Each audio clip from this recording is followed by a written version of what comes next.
Hello everyone, my name is Ilyas Tafa and I am currently a junior DevOps engineer at Wafa. I am also a 1337 student. In this short video, I'm excited to share my experience during my first internship. Join me as I explore the world of DevOps and take you through the transformative journey I've started.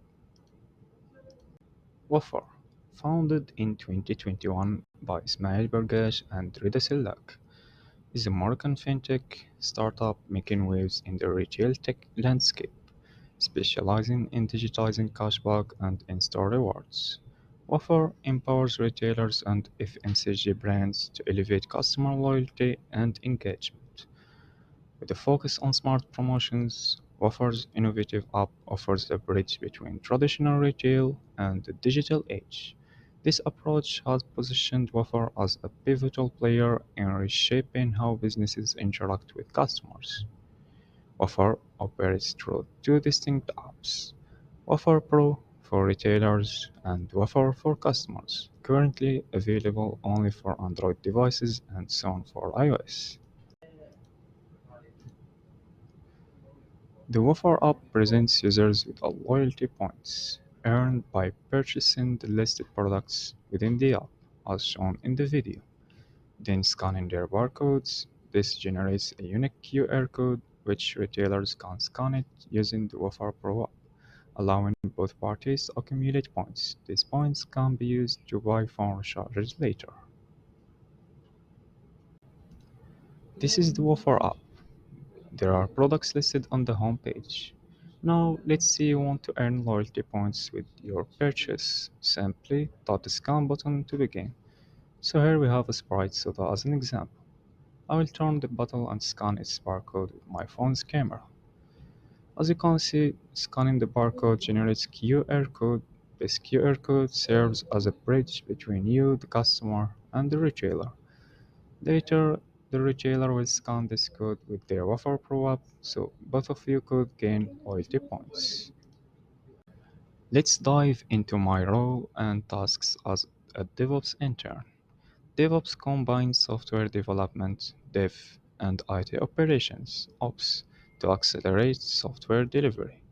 My primary task was to automate and optimize deployments. I used GitHub Actions, a platform for workflow automation. With it, I built CI/CD pipelines to deploy our .NET and Python APIs to app services in Azure.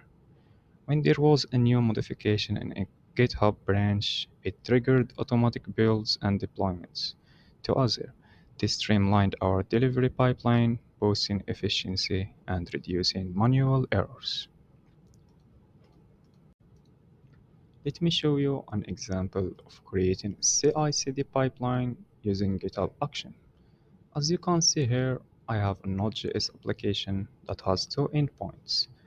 One is getting the users, and the second one is to add a user to a default array that is previously defined. So what we basically want, whenever there is a new push to the master branch containing a new modification on this API, a new trigger on GitHub Actions should be fired and deploy our app to Azure Web App.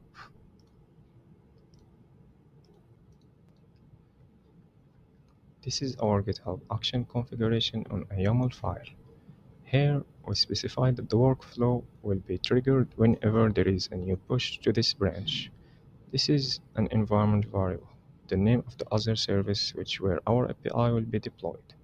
Run npm install to install the required packages, and lastly, the deployment job which will deploy the API to its destination using the Azure Web App name and its publish profile. Let's modify on our API and push it to GitHub. I will add a new user to the default users list. Now I will push to the master branch. It should trigger a GitHub action pipeline and deploy our code with the new modifications to Azure.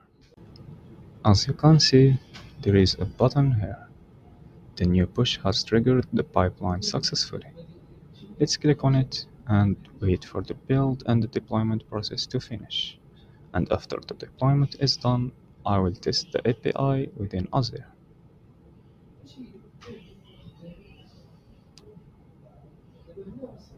Nice. This is the web app that we deployed our API to, which I created previously. الخيرية الحرة members app service, a Node JavaScript app. Let's click on its link. Let's call the user's endpoint. Choose our stored users, and this is the user that I inserted with the new modifications. Let's add one more using Postman. Let's add evaluator name to our users list. I will use the add endpoint for that.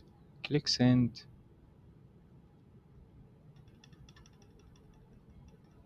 and voila. This is the old users list. Let's refresh the page. Here you go. The evaluator has been inserted into our users list successfully.